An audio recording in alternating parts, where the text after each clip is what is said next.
Good morning. I'm running a little late this morning. I let myself sleep in, and then, because I did, yeah. All right. And I have a cat behind me, so if I get distracted, it's the cat. All right. It is October 24th. Our title is My World is God's World, and All is Well. And our quote is, "The Lord reigneth, let the earth rejoice, let the multitude of isles be glad thereof." And that is Psalm 97:11. Our mental attitudes are our most priceless possessions. No material security is actually secure, but the deep issues of our thought can make or unmake us. Like the psalmist of old, we should realize that our world is of God. Therefore, its essential nature must be good. That which seemingly opposes us in the world can be overcome and dissolved by right thinking. If our motives are right, this universe is our field of opportunities. It is the great laboratory in which he who knows the power of mind can work miracles. It says unto us that we have and become whatever we desire, providing we can establish great ideas within our subjective areas of consciousness. To look out upon our world and expect only good from it is true spiritual living. Then security is assured, for our own right mental attitudes will produce it. The intelligence that created us requires our cooperation with the laws of right thinking based on our right motives. I behold my world today as the expression of God's intelligence. Everywhere I walk this day, I walk in the presence of good. Everyone I meet today, in business or at home, is the incarnation of spirit.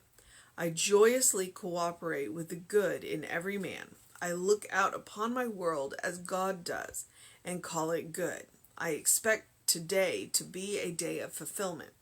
I dedicate my thoughts to God's idea and walk through his world seeing only that which is perfect, loving, and beautiful. The glory of God fills my world and all the people in it. I rejoice in this day, for in it I shall find more of truth than I have ever known before. All right. So it starts off talking about our mental attitudes. And our mental attitudes are super important. Because when things go right, it's easy to have a mental attitude, a good mental attitude.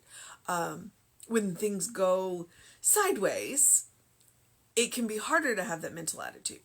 But why this is important is because when things go sideways, when we have a good mental attitude, then we can focus on solutions, not the problems. Because when we focus on the problems tend to get bigger. And when we focus on the solutions, we tend to find them faster. So our mental attitudes are very important. If you walk into a situation thinking this is going to be terrible, it probably will be. But if you walk into a situation, even if it looks a little chaotic and messy, thinking, okay, I got this, then you've got this. And I mean, that's basic psychology. It really is. And so that's what Ernest and Raymond are talking about, how important our mental attitudes are, how important it is to keep our focus on the good, and how important it is to keep our focus on spirit, and to know who our source is. Because sometimes we get a little caught up in the material sourcing and forget that ultimately everything comes from spirit. That when we look around, that everything is made of spirit, by spirit. So, and there was a thought, and then it's gone. So, our mental attitudes, we don't have to be happy all the time. All right? We don't have to be happy all the time. It's really hard to be happy all the time. But when we have those not happy times, we need to remember that they won't last, that they will pass, and we can return to a more even keel. And it doesn't mean you have to be deliriously happy. It does mean that you can maintain a level of. And then if you can keep yourself on that even keel most of the time, then when you do have things happen, you're not sent into a tailspin. You're not sent into a tailspin. And you know who your source is. So you know that it can come, that whatever it is that you need can come back to you. All right. So let's go back through this, because I think I'm missing a point, and I'll get it. So my world is God's world, and all is well. If we know who we are, beloved children of God, then we can handle anything. And the other super important part of that, it is about knowing who we are, but it's also about knowing who each other is. So when we walk into situations that are chaotic and messy, if we can recognize that everybody is a beloved child of God, then we can treat each other with more respect. And situations will get solved much faster, and feelings will even out much faster when we go, okay, no, you're a child of God. I'm a child of God. Let's handle this better. So, I'm going to let you deal with the psalm. The Lord reigneth, let the earth rejoice, let the multitudes of isles be glad thereof. When we all know who we are, things just work better. All right, Psalm 97:1. Okay, so first line, our mental attitudes are our most priceless possessions. Our most priceless possessions. And it is up to us to maintain them. It is up to us to manage them. It is up to us to take care of them. And that means that we need to rest when we need to rest. That means that we need to go and do things that are fun, that we enjoy, because we're going to have to take care of stuff, and we're going to have to do stuff that we don't really want to do. But we need to balance that with going out and having fun and resting so that our mental attitudes are cared for. Mental health is super important. All right? Mental health is super important. No material security is actually secure, but the deep issues of our thoughts can make or unmake us. And that's what I'm talking about. You walk into a situation and you think you can't handle it, then you're right. But if you walk into a situation, no matter how messy it is, and you think you can handle it, you can. You may need help, but if you think you can handle a situation and you're willing to ask for help, you got this. You got this. You may not need to ask for help, but it's the willingness to ask for help when you need it. Because everybody around you is a child of God, and most of us want to help you. We just may not know how. So it's always a good idea to ask for what you need. And that means with people and with spirit. Like the psalmist of old, we should realize that our world is of God. Therefore, its essential nature must be good. Must be good. That which seemingly opposes us in the world can be overcome and dissolved by right thinking. Let's go back real quick. What is right thinking? Right thinking is a benefit to as many people as possible and harms none. Absolutely not. And if the only person that the thinking or the action benefits is one, as long as it harms none, that's totally cool. All right? So no guilt at all about taking care of yourself. All right? You are taking care of yourself and you're not harming anybody. That's a good thing. All right. If our motives are right, again, just went through that. This universe is our field of opportunities. I mean, can you imagine walking out into the world and thinking field of opportunities? Frequently we think the other way. Frequently we're like,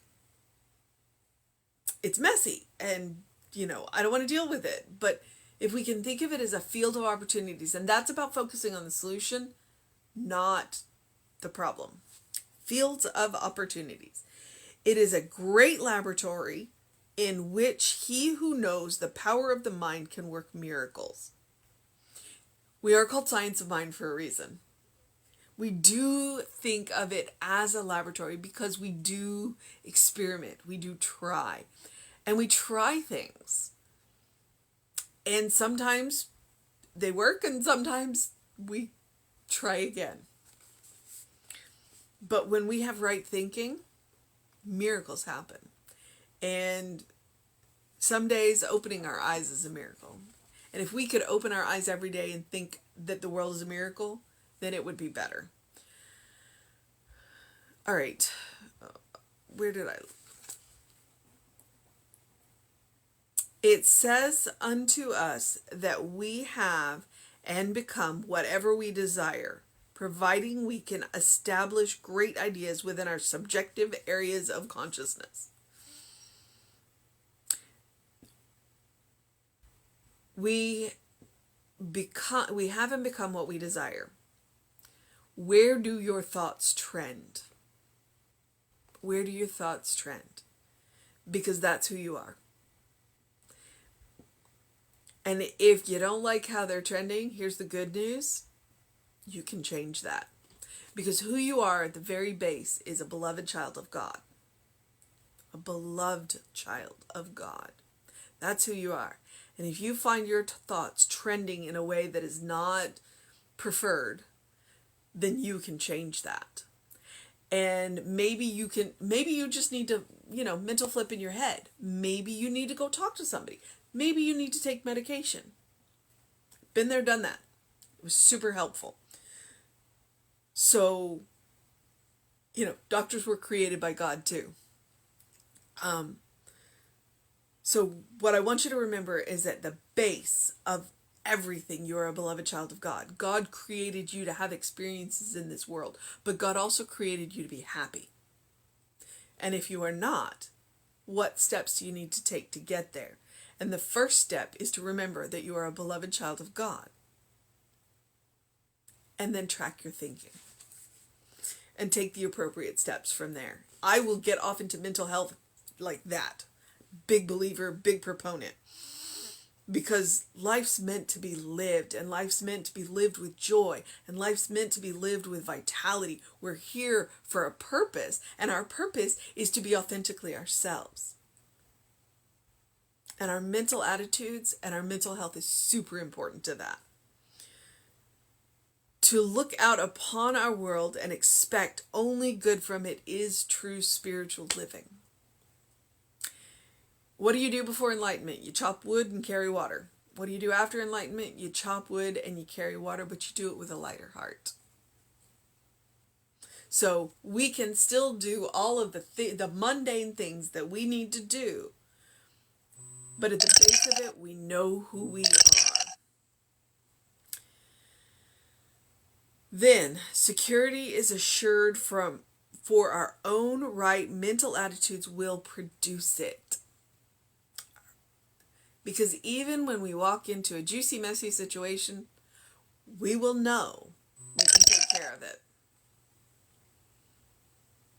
And I apologize, I forgot to silence my phone. The intelligence that created us requires our cooperation with the laws of right thinking based on our right motives. It is about cooperation. It is about aligning with who we are. It is about knowing that we are beloved children of God, but so is everyone else. And that every action we take, as long as it is a benefit to someone and harms none, we will always make a choice in alignment with God. We will always make alignment. We will always be in cooperation. We will always be in alignment. And we will work within the law, and the law will joyously bring that which we desire to us. So, power statements, mantras, use these words in your treatment. If any of them do not resonate, please feel free to change them. I behold my world today as the expression of God's intelligence. Everywhere I walk this day, I walk in the presence of good. Everywhere I walk today, I walk in the presence of good because I carry that good with me. You carry that good with you. You have a secret place in your heart where you meet the unfiltered God, where nothing has ever been wrong. You walk in the presence of good always, always, because you carry it with you. Everyone I meet today in business or at home is the incarnation of spirit. That's what I'm talking about. Remembering that we're all beloved children of God. You will never look in the eyes of someone that God does not love. I joyously cooperate with the good in every person. I look out upon my world as God does and call it good. I expect today to be a day of fulfillment. I dedicate my thoughts to God's idea and walk through God's world seeing only that which is perfect, loving, and beautiful. Okay, that's a little bit of a phrase there. I only see that which is perfect, loving, and beautiful. Perfect is whole. Loving and beautiful. When we look around the world and we see the messiness, what God is asking us to do is to look below the material appearance and see the spiritual reality. So yeah, it's messy. But if we can see the spiritual reality, then the spiritual reality can come forth. It also means if we can see the spiritual reality, then we will see the steps that we need to take to clean up the mess. Now, not every mess we encounter is ours to fix, but every mess that we encounter, we can still see the spiritual reality and start the process. So, just because you see something doesn't mean you absolutely have to stay and fix it, but you do have to know the truth about it. All right? I don't ever want to encourage somebody to stay in a situation to fix it when it's not their job. All you are asked to do in every situation is to see the spiritual truth. All right? That's it. Beyond that, if you see steps you can take, absolutely take them. But if you see steps that you could take that put you in danger, we're not asking that. You know the spiritual truth, but you're allowed to do it from over here. Okay?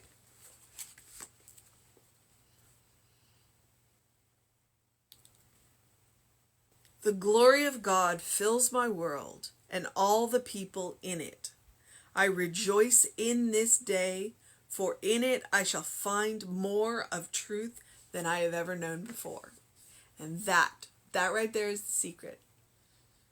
Every day my goal is to get up and learn. Learn something, whatever it is.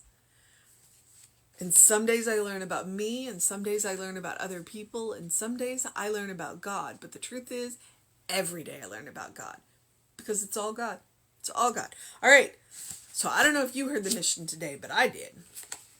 I heard the mission today, and the mission today is to walk in the presence of good.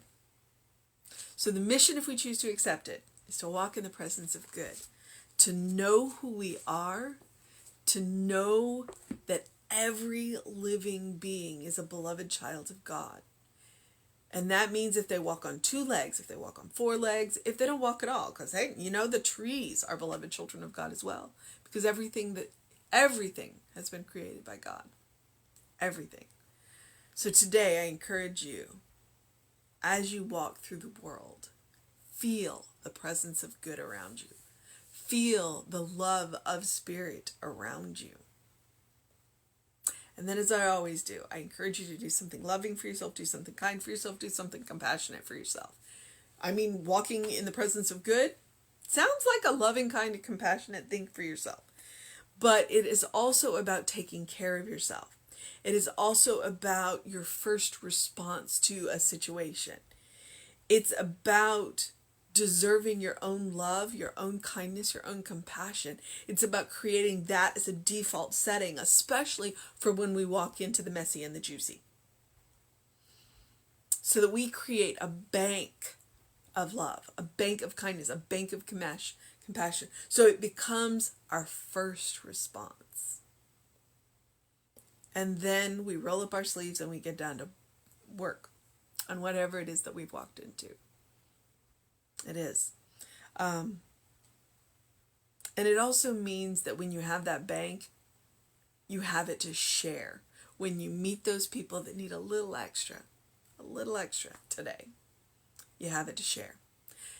And I encourage you to engage your mind and your body, unless it's a day of rest. Sunday is my day off from exercise.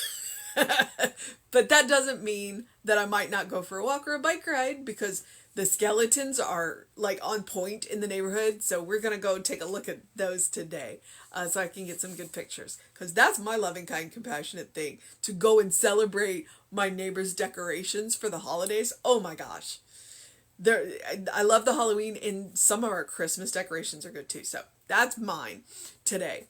And I do encourage you, face full of sun early in the morning, 5-10 minutes, can go a long way to resetting those hormones. And drink plenty of water. Super important. It's still a little warm out there here, so please drink plenty of water. And as it gets colder, I'm still going to encourage you to drink plenty of water. But in that case, if you want to drink hot tea to warm yourself up, I'm down for that. All right? Okay. And whatever else you do, open the windows of your soul.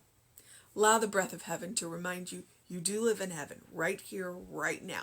It is all around us, all the time. It is about looking for the good. And it's about seeing the good. And it's about praising the good. Because the more you look, the more you see, the more there is. All right, beloveds. Whatever it is that you're going to do today, have an amazing day, a fantastic day, a wonderful day, a stunning day, a marvelous day, a good day. And if that's too much pressure, simply have a day. I see a nap in my future. But it is Sunday, so if you hang on right here on Facebook Live in an hour and 20 minutes at 11 o'clock, we will have an amazing service for you. Jesse has been on point. He always gets a little mystical in October, the closer we get to Halloween, and I always enjoy those services. So please come back at 11 to see that. And if you happen to be watching this later in the day, you can always catch it later. You just scroll back a couple of videos on Facebook Live, or it'll be up on YouTube later tonight.